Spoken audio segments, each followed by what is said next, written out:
how to say sorry after a fight. You know, Depende kung gaano kalalim yung pinagawayan nyo, syempre. but it's all about putting away your pride and wanting what's best for the both of you. Diba? I agree. I think it depends talaga sa depth ng pinagawayan nyo. Syempre, all the more, mas, kung,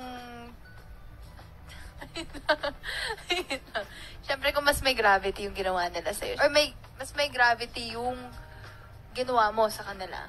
Syempre, you really have to swallow your pride, I agree. But kung kutampuhan lang, syempre, like, sorry. Paano? Sorry. Okay yung konting breather muna. Yeah.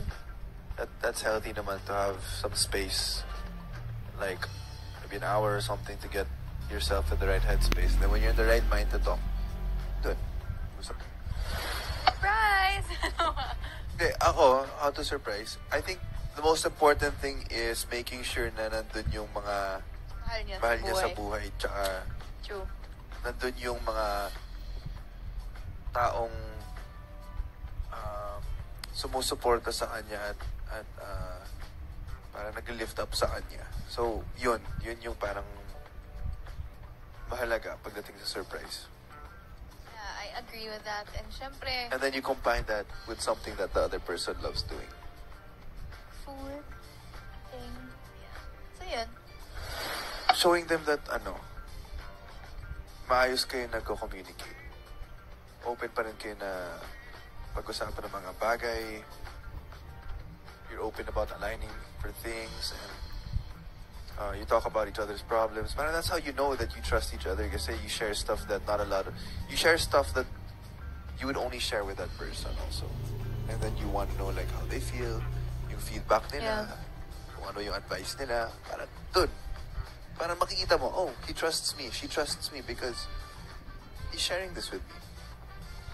Allowing yourself to be vulnerable with that person, and also if you allow them to have a say in your life, if you listen to what they have to say, because you binigay mo yung tiwala mo sa kanila, they want the best for you, and vice versa, syempre. So if you're able to be vulnerable in front of someone, that simply shows how you trust them.